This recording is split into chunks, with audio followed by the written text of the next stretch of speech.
എല്ലാവർക്കും നമസ്കാരം. ഹൃദയനിർഭരം ധ്യാനത്തിൻ്റെ ഈ 64-ാം എപ്പിസോഡിലേക്ക് എല്ലാവരെയും ഹൃദയപൂർവ്വം സ്വാഗതം ചെയ്യുന്നു. നമ്മുടെ ഈ പരിപാടി നമുക്കായി അവതരിപ്പിക്കുന്നത് കേരള ഹാർട്ട്ഫുൾനെസ് റീജിയണൽ ഫെസിലിറ്റേറ്ററായ ശ്രീ KU മോഹൻ. സ്വാഗതം മോഹനേട്ട. നമസ്തേ ഡോക്ടർ ഇന്ദു. നമ്മുടെ ഈ പരിപാടിയിൽ പതിവ് പോലെ 2 പ്രധാന ഭാഗങ്ങളാണുള്ളത്. ആദ്യം ഒരു ചോദ്യോത്തരവേളയും അതിനുശേഷം ഓഫ്ലൈനായി സത്സംഗം 9 മണി മുതൽ 9:15 വരെ സാർവലൗകിക പ്രാർത്ഥന. അപ്പോൾ നമുക്കൊരു സെൻറ്ററിങ് ചെയ്തതിന് ശേഷം പരിപാടിയിലേക്ക് കടക്കാം. ഓക്കെ. മൃദുവായി കണ്ണുകൾ അടയ്ക്കുക. നമ്മുടെ ഹൃദയത്തിലുള്ള ദിവ്യ സാന്നിധ്യവുമായി സ്നേഹപൂർവം നമുക്ക് കണക്റ്റ് ചെയ്യാം.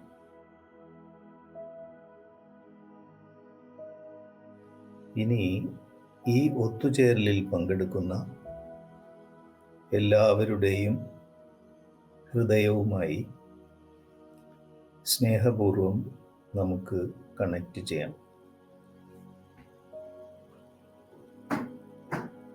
പരസ്പരം കണക്റ്റ് ചെയ്തിരിക്കുന്ന ഹൃദയനിർഭരമായ അവസ്ഥയിൽ നമുക്കൊരു പ്രാർത്ഥന ചെയ്യാം. നമ്മുടെ ഈ ഒത്തുചേരൽ എല്ലാവരുടെയും സമഗ്രമായ പുരോഗതിക്ക് അനുയോജ്യമാവട്ടെ എന്ന സങ്കല്പത്തിൽ പ്രാർത്ഥനാ നിർഭരമായി നമുക്ക് 2 മിനിറ്റ് ഇരിക്കാം.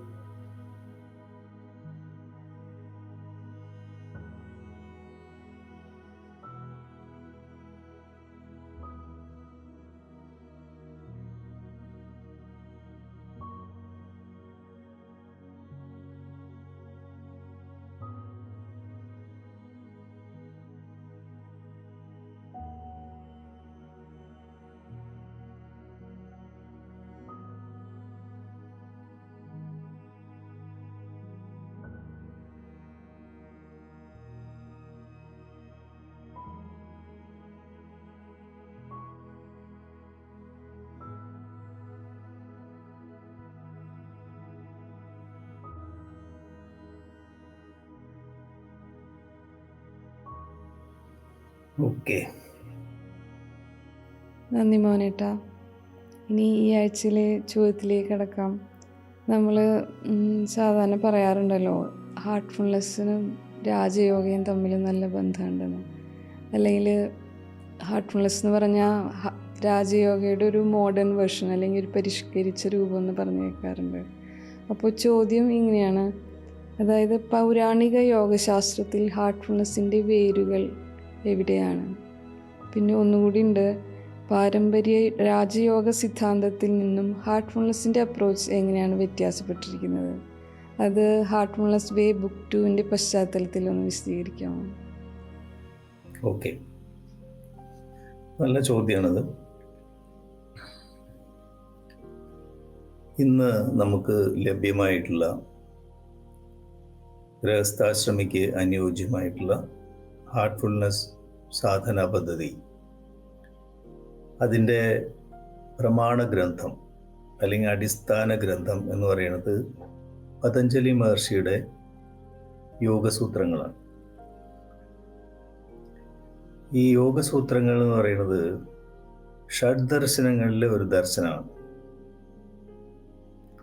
ഷഡ്ദർശനം എന്ന് പറഞ്ഞാൽ വേദങ്ങളുടെ അടിസ്ഥാനത്തിൽ 6 മഹർഷിമാർ, ഷഡ്ദർശനം എന്ന് പറഞ്ഞാൽ 6 6 മഹർഷിമാർ മനുഷ്യൻ്റെ ജീവിത ലക്ഷ്യം, ഈശ്വര സാക്ഷാത്കാരം, അവയെക്കുറിച്ച് വേദങ്ങളുടെ അടിസ്ഥാനത്തിൽ അവർക്കുണ്ടായ ദർശനങ്ങളാണ്.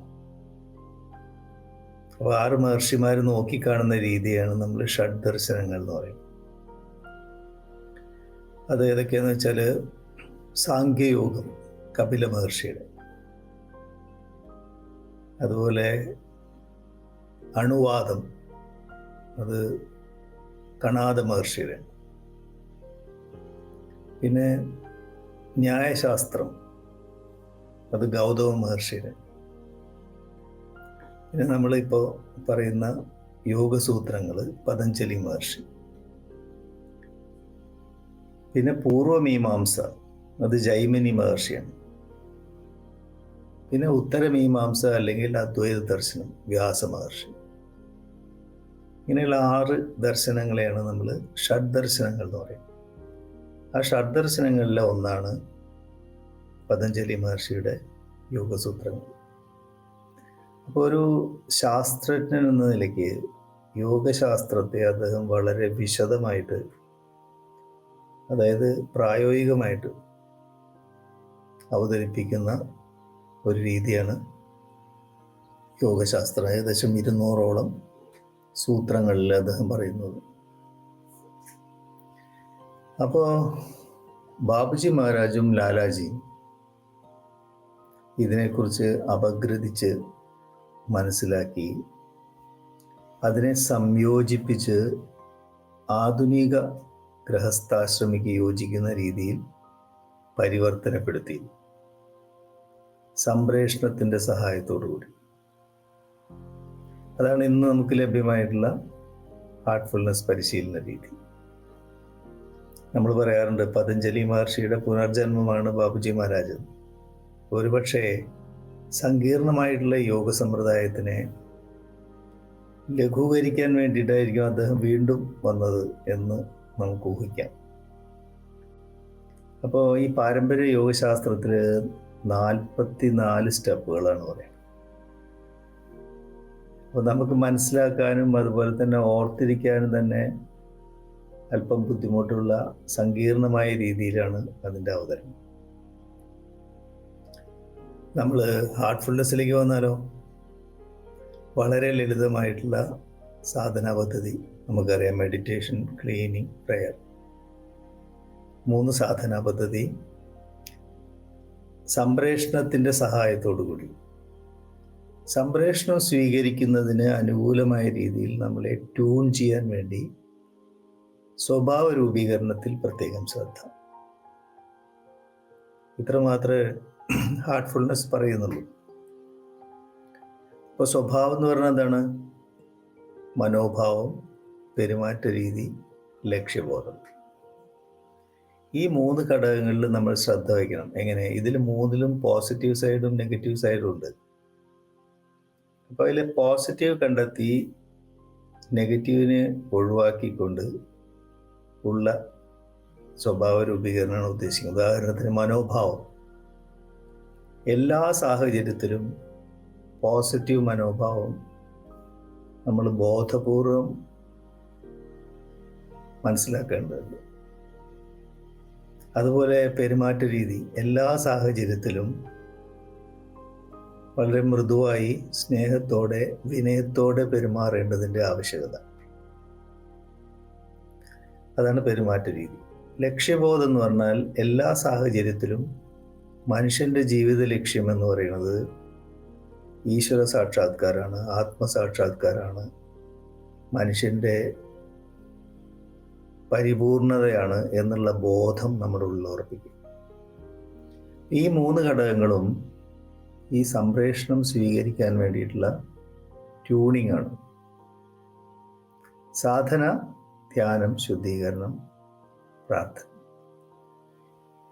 അങ്ങനെ നോക്കുമ്പോൾ നമ്മൾ പറയും സാധന എന്ന് പറഞ്ഞാൽ ഒരു 5% മാത്രമേ ഉള്ളൂ. ബാക്കി 95% വരുന്നത് സ്വഭാവ രൂപീകരണമാണ്.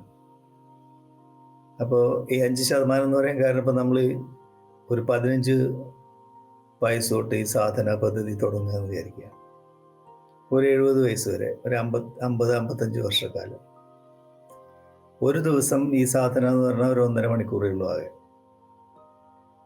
അപ്പോൾ 24 മണിക്കൂറിൽ 1.5 മണിക്കൂർ എന്ന് പറഞ്ഞാൽ 5% ഉള്ളൂ. അപ്പോൾ ഒരു 50 വർഷത്തിൽ നോക്കിക്കഴിഞ്ഞാൽ ഒരു 2.5 വർഷം 3 വർഷം മാത്രമേ സാധനാ പദ്ധതി ഉള്ളൂ ശരിക്കും പറഞ്ഞാൽ. അപ്പോൾ വളരെ ചെറിയ ഒരു സാധനാ പദ്ധതി, ലളിതമാണ്. അപ്പോൾ അതുകൊണ്ടാണ് 5% ഉള്ളൂ സാധന, ബാക്കി 95% സ്വഭാവ രൂപീകരണം എന്ന് പറയുന്നത്. അപ്പോൾ ഈ രീതിയിലാണ് അത് ഡിസൈൻ ചെയ്തിട്ടുള്ളത്. അപ്പോൾ ഈ 44 സ്റ്റെപ്പുകൾ ശരിക്കും പറഞ്ഞാൽ ആ 3 സ്റ്റെപ്പുകളിലേക്ക് ചുരുക്കിയിരിക്കുന്നു, സംപ്രേഷണത്തിൻ്റെ സഹായത്തോടു കൂടി. അതുകൊണ്ടാണ് നമ്മൾ ഈ 44 സ്റ്റെപ്പുകൾ നോക്കുമ്പോൾ നമുക്ക് മനസ്സിലാവും എത്ര സങ്കീർണതയാണ് ഇത്. ഒരു ജന്മത്തിലൊന്നും സാധിക്കുമെന്ന് തോന്നുന്നില്ല, നമുക്ക് പ്രഥമ ദൃഷ്ടിയാ തോന്നും. ഭഗവത്ഗീതയിലൊക്കെ പറയുന്നുണ്ട് എത്രയോ ജന്മങ്ങളിലൂടെയാണ് നമ്മളിത് ആർജിച്ചെടുക്കുന്നതെന്ന് പറയുന്നുണ്ട്. അപ്പോൾ നമുക്ക് തോന്നുന്നത് ഒരു ജന്മത്തിലൊന്നും സാധ്യമല്ല എന്ന്. പക്ഷേ ബാബുജി മഹാരാജ് അതിനെ ഈ പറഞ്ഞ രീതിയിലാണെങ്കിൽ ആകെ 3 വർഷമേ നമ്മുടെ ജീവിതകാലത്തിൽ 3 വർഷത്തെ സാധനയുള്ളൂ. അപ്പോൾ എല്ലാ മനുഷ്യർക്കും ഇത് ജന്മാവകാശമാണ്, ഒരു ജന്മത്തിൽ തന്നെ നേടിയെടുക്കേണ്ടതാണെന്ന് ബാബുജി മഹാരാജ് ആഹ്വാനം ചെയ്യുന്നു. അപ്പോൾ അങ്ങനെയാണ് ഈ ഹാർട്ട്ഫുൾനെസ് രീതി വരുന്നത്. ഇനി നമ്മൾ ഈ 44 സ്റ്റെപ്പുകളുള്ള പാരമ്പര്യ യോഗ സമ്പ്രദായത്തിനെ പ്രാണാഹുതിയുടെ സഹായത്തോടു കൂടി എങ്ങനെ ലഘൂകരിച്ചിരിക്കുന്നു എന്ന് മനസ്സിലാക്കി കഴിഞ്ഞാൽ കൂടുതൽ ഇത് വ്യക്തമാകും, കൂടുതൽ ബോധ്യമാകും നമുക്ക്. അപ്പോൾ യോഗ സമ്പ്രദായം തുടങ്ങുന്നത് സാധനാ ചതുഷ്ടയത്തിലൂടെയാണ്. പേര് തന്നെ ഉണ്ട്, 4 സാധനാ പദ്ധതികളാണ് സാധന ചതുഷ്ടയം എന്ന് പറഞ്ഞാൽ. അതായത് വിവേകം, വൈരാഗ്യം, ഷഡ് സമ്പത്തി, മുമുക്ഷുത്വം എന്നാണ് ആദ്യത്തെ 4 സ്റ്റെപ്പുകൾ. ഓരോ സ്റ്റെപ്പ് എന്താ നമുക്ക് നോക്കാം. വിവേകം എന്ന് പറഞ്ഞാൽ ഹാർട്ട്ഫുൾനെസ്സിൽ ശരിയായ ചിന്ത, ശരിയായ രീതിയിൽ കാര്യങ്ങൾ ഗ്രഹിക്കുക, ജീവിതത്തിനോട് സത്യസന്ധമായ സമീപനം, right thinking, correct understanding, honest approach to life. അപ്പം അതിനെയാണ് വിവേകം എന്ന് പറയുന്നത്.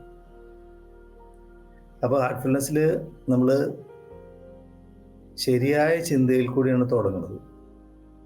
അതായത് ഹൃദയത്തിൽ ദിവ്യപ്രകാശത്തിൻ്റെ സ്രോതസ്സുണ്ട് എന്നുള്ളതാണ് ലോകത്തിലെ ഏറ്റവും മഹത്തായ ഉദാത്തമായ ചിന്ത. അപ്പോൾ ചിന്ത കറക്റ്റ് ചെയ്യുക ആദ്യം തന്നെ. പ്രാണാഹുതിയുടെ സഹായത്തോടു കൂടി നമുക്ക് സമാധിയുടെ അനുഭവം ഉണ്ടാവുന്ന സമയത്ത് നമുക്ക് ശരിയായ രീതിയിലുള്ള ഗ്രഹണശക്തി ലഭിക്കുന്നു. അതായത് ചിന്ത അനുഭവമായിട്ട് മാറുന്നു. ഇത് രണ്ടിൻ്റെ അടിസ്ഥാനത്തിലാണ് നമ്മൾ ജീവിതത്തിൽ സത്യസന്ധമായ സമീപനം കൊണ്ടുവരുന്നത്. ഇതാണ് വിവേകം എന്ന് പറയുന്നത്. അടുത്ത സ്റ്റെപ്പിൽ വന്നാൽ വൈരാഗ്യമാണ്. വൈരാഗ്യം എന്ന് പറഞ്ഞാൽ ഈ വിവേകത്തിന് തടസ്സമായിട്ട് നമ്മുടെ ഉള്ളിൽ നിൽക്കുന്ന ആന്തരിക ഘടകങ്ങൾ, അതിനോട് സന്ധിയില്ലാത്ത സമരം, നിരാകരണം അല്ലെങ്കിൽ ത്യാഗം, അനാവശ്യമായിട്ടുള്ള കാര്യങ്ങൾ ത്യജിക്കുക, അതിനെയാണ് നമ്മൾ വൈരാഗ്യം എന്ന് പറയുന്നത്. പിന്നെ ഷഡ് സമ്പത്തി എന്ന് പറഞ്ഞാൽ വിവേകവും വൈരാഗ്യവും നമ്മൾ പ്രാവർത്തികമാക്കാൻ വേണ്ടി നമ്മൾ അനുഷ്ഠിക്കേണ്ട സാധനകളും ഉപായങ്ങളും മനോഭാവങ്ങളാണ് ഈ ഷഡ് സമ്പത്തി എന്ന് പറയുന്നത്. അത് 6 നമുക്കതിലേക്ക് വരാം. 4-മത്തത് മുമുക്ഷുത്വം.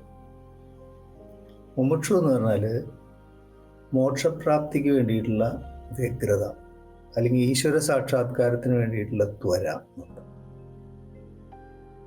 അപ്പോൾ അതിന് ഈ മുമുക്ഷുത്വത്തിന് ശേഷമാണ് നമ്മൾ യാഥാർത്ഥ്യത്തോട് അല്ലെങ്കിൽ സമാധിയോട് അടുക്കുന്നത്.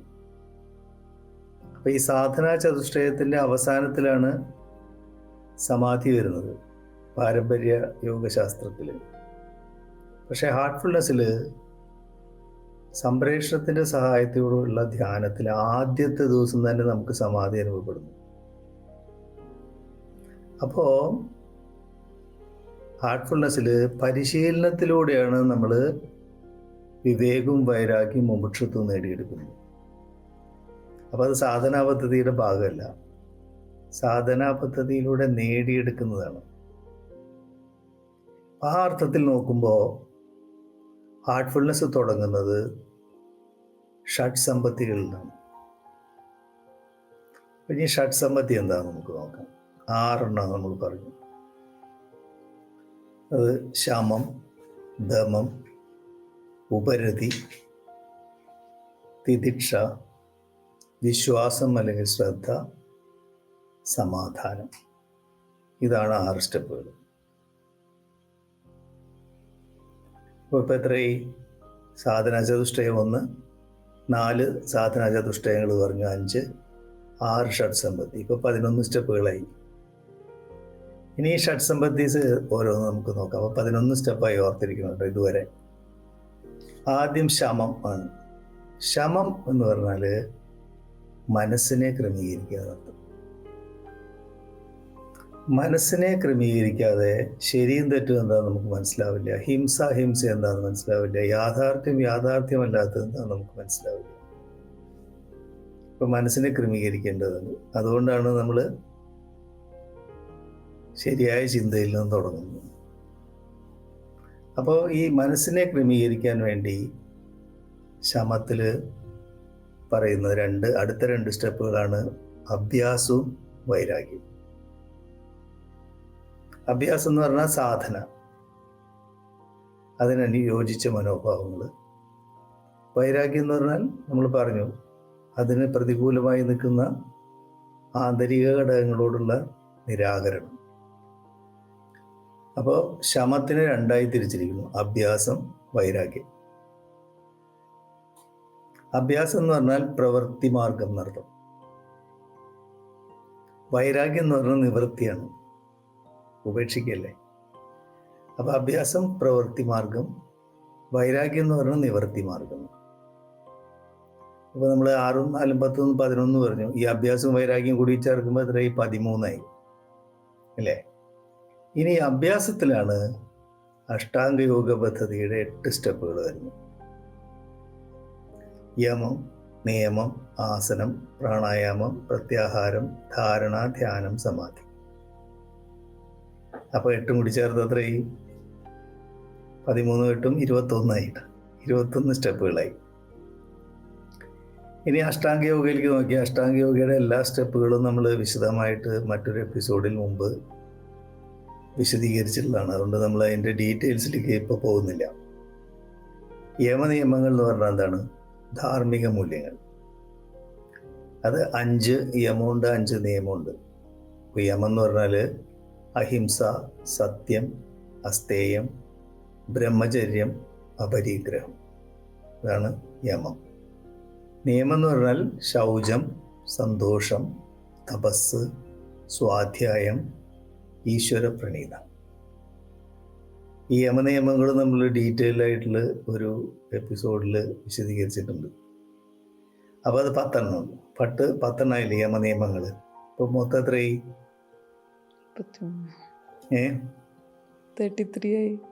31 അല്ലേ? 23 8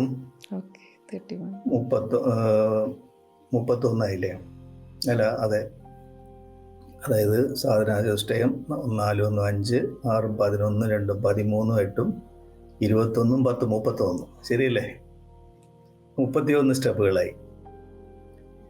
ഇനി അഷ്ടാംഗ യോഗയിലേക്ക് വന്നു കഴിഞ്ഞാൽ നമ്മൾ യമനിയമത്തിലല്ല ഇവിടെ ഹാർട്ട്ഫുൾനെസ്സിൽ തുടങ്ങുന്നത്. നമ്മൾ സംപ്രേഷണത്തിലൂടെ പ്രത്യാഹാരം, ധാരണ, ധ്യാനം, ഈ 3 സ്റ്റെപ്പുകൾ ഒരുമിച്ച് നമ്മൾ എടുക്കുന്നു.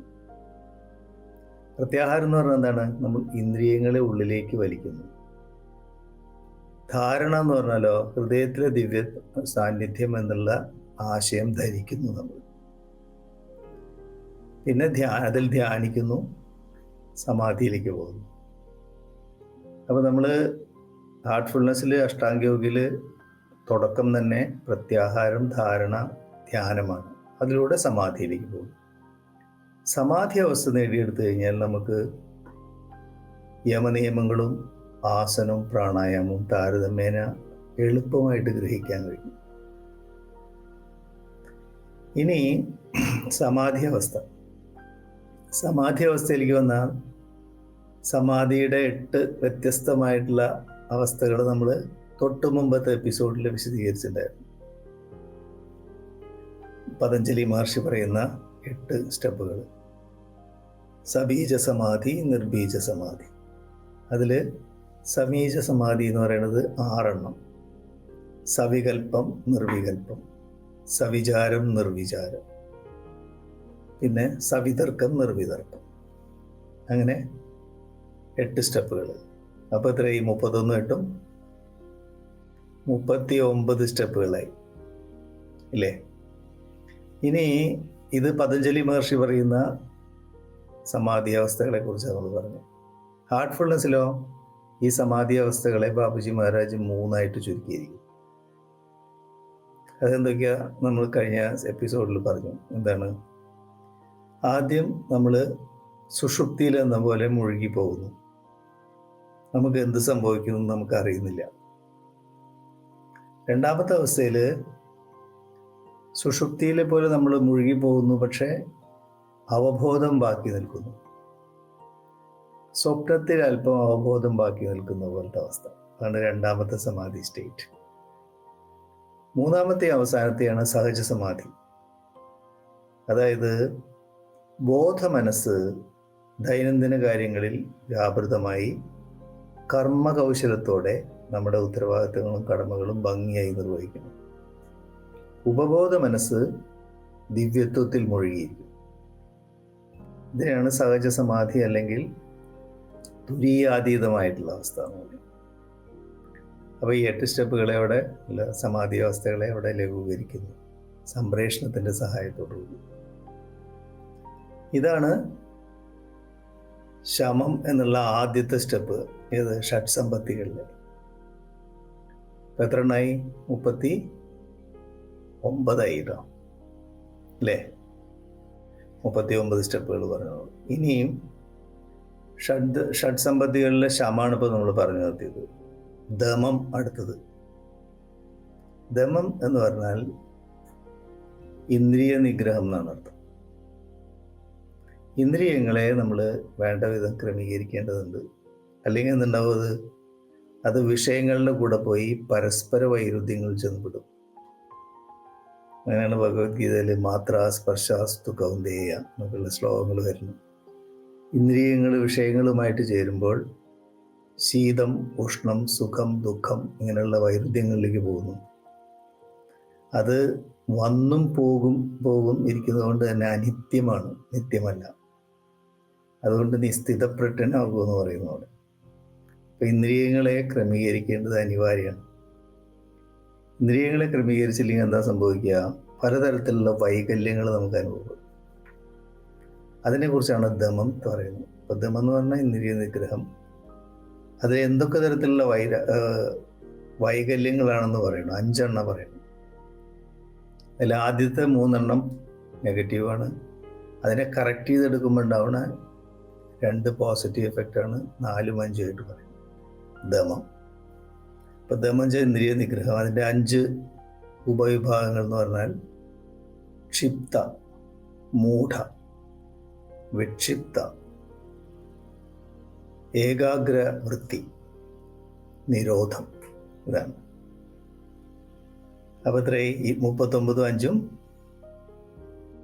44 കംപ്ലീറ്റ് ആയത്. ഇനി ഈ സ്റ്റെപ്പുകൾ ദമം എന്നുള്ളതിൽ ഈ 5 സ്റ്റെപ്പുകൾ എന്താണെന്ന് നമുക്ക് നോക്കാം. ആദ്യം പറഞ്ഞ ക്ഷിപ്താണ്. ക്ഷിപ്ത എന്ന് പറഞ്ഞാൽ നൈമിഷികമായ വികാരങ്ങൾക്ക് അടിമപ്പെട്ടുകൊണ്ട് മനസ്സ് അസ്വസ്ഥമാവും. ഉദാഹരണത്തിന് വിശപ്പ്, ദാഹം, കോപം, സങ്കടം, അതുപോലെ ധനത്തിനും പ്രശസ്തിക്കും വേണ്ടിയുള്ള ആഗ്രഹം. ഇതെല്ലാം നമ്മുടെ മനസ്സിനെ അസ്വസ്ഥമാക്കും. അതിനെയാണ് ക്ഷിപ്ത എന്ന് പറയുന്നത്. ഇനി അടുത്തത് മൂഢ. മൂഢ എന്ന് വാക്ക് കേട്ടാൽ തന്നെ അറിയാം. മൂഢ എന്ന് പറഞ്ഞാൽ തമോ ഗുണം എന്നർത്ഥം. ആലസ്യം, നിദ്ര, വിസ്മൃതി. ആലസ്യം എന്ന് പറഞ്ഞാൽ മടി, എന്നെ കൊണ്ടാവില്ല എന്നുള്ള ഒരു ഭാവം. ആലസ്യം. നിദ്ര എന്ന് പറഞ്ഞാൽ ഉറക്കം, എപ്പോഴും ഒരു ഉറക്കം തൂങ്ങിയ പോലെ നിദ്ര. വിസ്മൃതി എന്ന് പറഞ്ഞാൽ ഒന്നും ഓർമ്മയില്ല. അപ്പോൾ ആലസ്യം, നിദ്ര, വിസ്മൃതിയാണ് മൂഢ എന്നുള്ളതിൻ്റെ ലക്ഷണം. അതാണ് രണ്ടാമത്തെ ദമം പറഞ്ഞു. മൂന്നാമത്തേക്ക് കടന്ന വിക്ഷിപ്ത. വിക്ഷിപ്ത എന്ന് പറഞ്ഞാൽ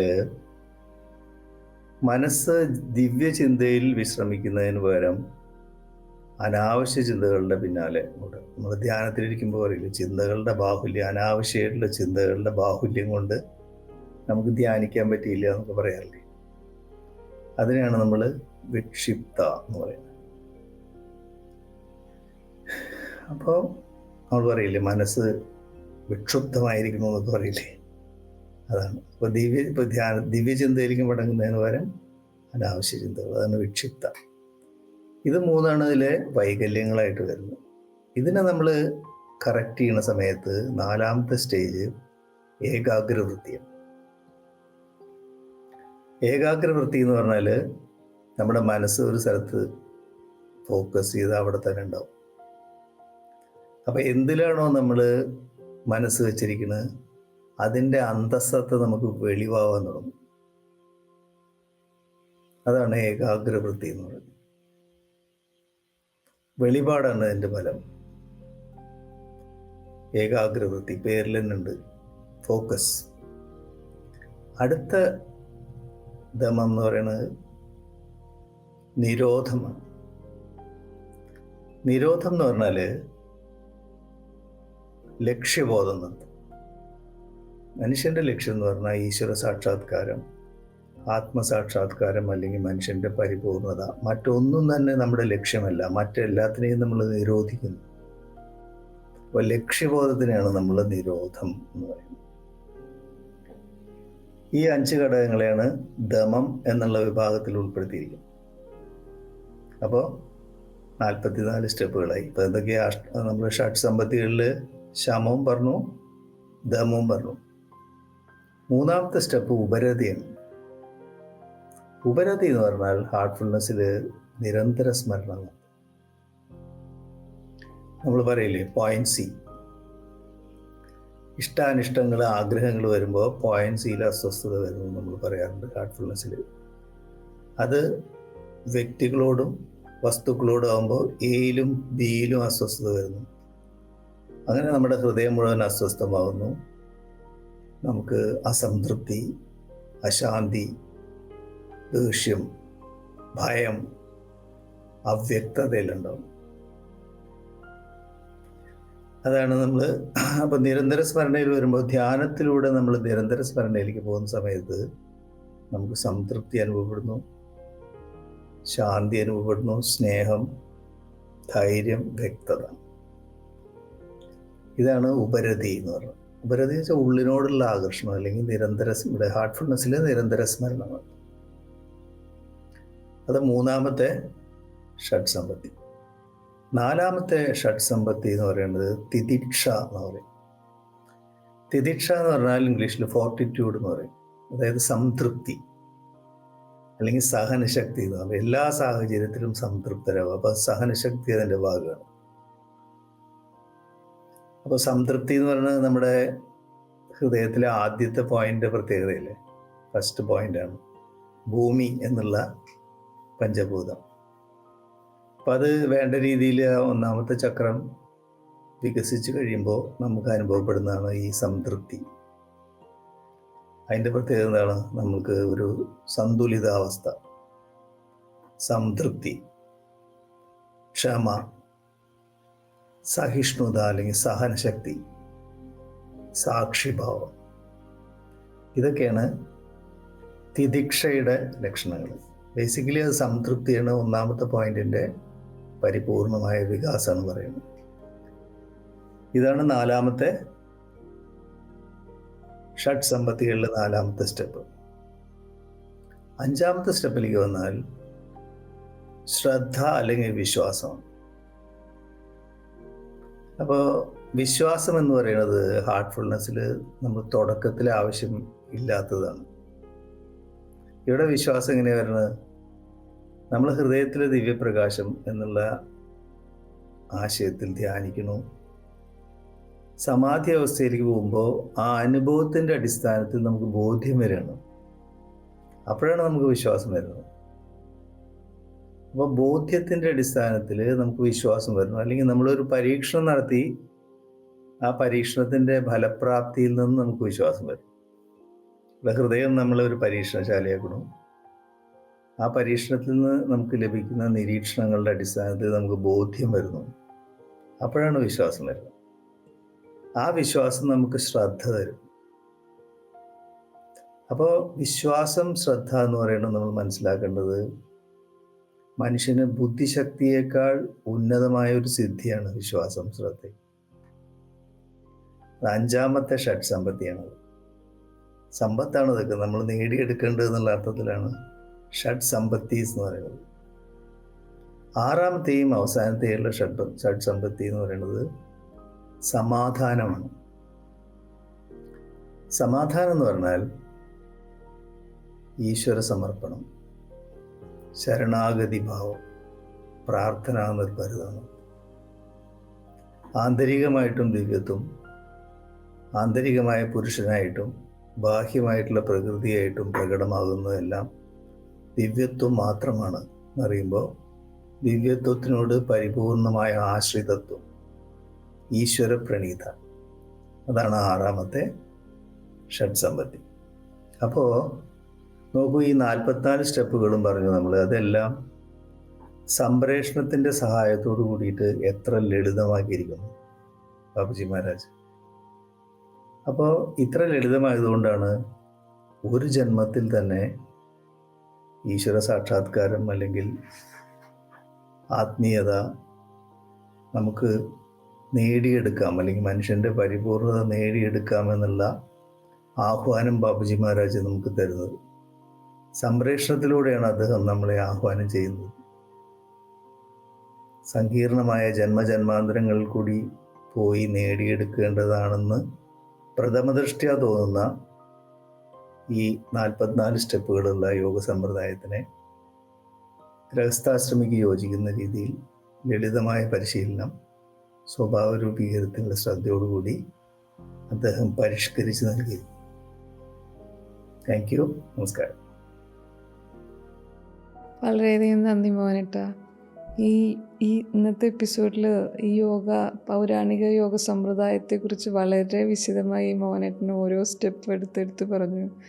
അത് എനിക്ക് തോന്നുന്നു അതിൽ നിന്ന് തന്നെ മനസ്സിലാവും അതിലെത്ര കോംപ്ലിക്കേറ്റഡ് ആണ്. അപ്പോൾ നമ്മൾ ഹാർട്ട്ഫുൾനെസ് അതിനുമായിട്ട് കമ്പയർ ചെയ്ത് സംസാരിച്ചത് വളരെയധികം ഹൃദ്യമായി തോന്നി. കാരണം ഇത്ര എളുപ്പത്തിൽ നമ്മൾ മോനേട്ടൻ പറഞ്ഞ പോലെ നമ്മൾ ഇത്ര നാളും വിചാരിച്ചിരുന്നത് ഇപ്പോൾ ഗോഡ് റിയലൈസേഷൻ അല്ലെങ്കിൽ സാക്ഷാത്കാരം എന്നൊക്കെ പറഞ്ഞാൽ ഭയങ്കര ബുദ്ധിമുട്ടുള്ളൊരു സംഗതിയാണ്. പക്ഷേ ഇത് ശരിക്കും ഒരു അനുഗ്രഹം തന്നെയാണല്ലേ നമ്മുടെ ഇപ്പോഴത്തെ തലമുറയ്ക്കും എല്ലാവർക്കും.